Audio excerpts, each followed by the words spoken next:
Hello गाइजहरु, यतिखेर चाहिँ म दुबईको हैन 12-1 बजेको तातो घाममा छु। तपाईहरुलाई म दुबईको घाम देखाइरहेको छु। तपाईहरुले चाहिँ मेरो भ्लगमा गएर चाहिँ हेर्नु होला। विवेक भ्लग भन्ने छ, त्यसमा चाहिँ युट्युबमा छ। लाइक एन्ड सब्स्क्राइब गरिदिनु होला। अहिले तपाईको यतिखेर दुबईको चाहिँ 1 बजिरहेको छ। हेर्नु कति चर्को घाम लागेको छ अहिले दुबईमा।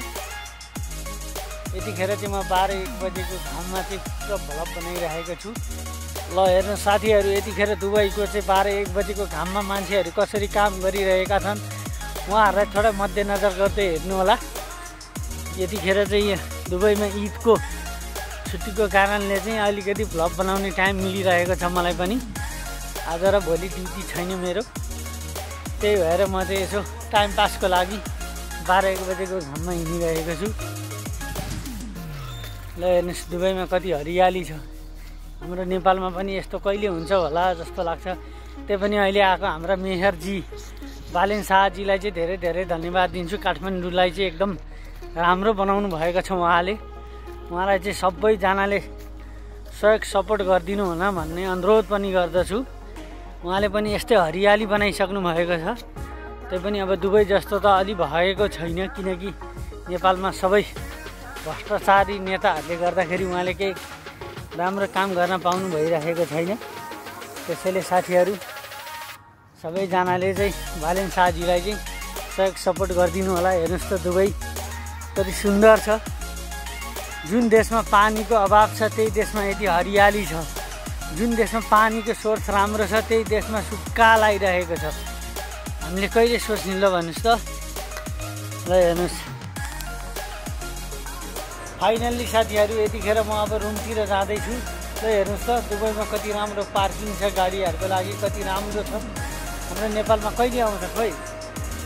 बल्ल बल्ल एउटा बालेन शाहजीले चाहिँ अलिअलि गर्नु भइरहेको छ। सबै मेयरले सबै आफ्नो आफ्नो ठाउँबाट सबैले राम्रो काम गर्नु होला। राम्रो काम गर्नेलाई जहिले पनि हामी विदेशमा बस्ने मान्छेहरूले सहयोग एन्ड सपोर्ट पनि गर्ने नै छौँ। हामी जय गोर्खा भनेर उहाँलाई सपोर्ट गर्ने नै छौँ। ल हेर्नुहोस् त तपाईँहरूले आफै इमेजिन गर्नुहोस् त अलिकति। ल हेर्नुहोस् त यस्तो व्यवस्थित भइसकेपछि कहिले पनि न गाडीको भिड न चाप कहिले पनि हुँदैन। ल हेर्नुहोस् त यहाँ पार्किङ कति राम्रो छ। टक्क आफ्नो आफ्नो पार्किङ हुन्छ। सबैजनाले आफ्नो आफ्नो गाडी आफ्नो पार्किङमा लगाउनुहुन्छ। ल हेर्नुहोस् त हाम्रो नेपालमा पनि यस्तो ल्याउनै पर्छ। हाम्रो नेपालमा पनि यसको एकदम जरुरी नै छ यस्तो पार्किङ ल्याउनको लागि। ल हेर्नुहोस् साथीहरू, अब फाइनल्ली अब म चाहिँ अब रुमतिर जानुपर्ने छ, किनकि बाहिर एकदम गर्मी छ। तपाईँहरूलाई अब थाहै छ ठाडी मुलुकमा कतिको गर्मी हुन्छ भनेर। त्यही पनि हजुरहरूको लागि यसो भ्लग 2-3टा भ्लग चाहिँ बनाउँछु भनेर चाहिँ यसो घाममा निक्लिएको साथी हो। त्यही भएर मेरो युट्युब च्यानललाई चाहिँ एकदम लाइक एन्ड सब्सक्राइब कमेन्ट गरिदिन्छ। म मेरो बिल्डिङभित्र छिरिसकेको छु। अब म टक्क यहाँ लिफ्टमा माथि जान चाहन्छु। माथि गइरहेको छु। मेरो लिफ्ट पनि खुलिसक्यो। अब म मेरो हजुरहरूलाई रुम देखाउन गइरहेको छु। मेरो चाहिँ फर्स्ट फ्लोरमा रहेको छ। त्यही भएर यतिखेर चाहिँ म अब रुममा गइरहेको छु। मेरो सब यो चाहिँ हाम्रो लिफ्ट हो। अब रुममा गइरहेको छ। टक्क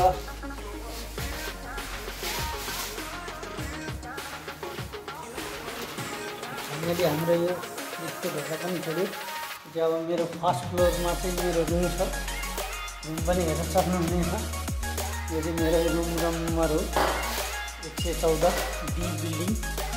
अब फाइनली साथीहरू यस्तै यो गर्मी छ, बाहिर धेरै हिँड्न सकिँदैन। के गर्नु, ठाडीको गर्मी अब तपाईँहरूलाई थाहै होला कतिको गर्मी हुन्छ भनेर।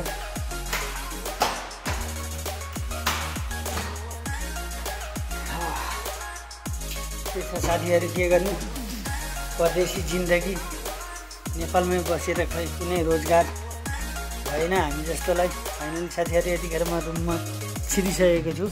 अब यहाँ टक्क लाइट साइट बाल्ने नै छु। अब यो चाहिँ मेरो रुम हो। यो चाहिँ हामी अल्सिबा कम्प्लेक्स भन्ने ठाउँमा बस्छौँ। अब टक्क अब यहाँ ढोका खुल्ला गरेर राख्न चाहिँ मिल्दैन, किनभने फ्यामिली एरिया भएर पनि होला सायद।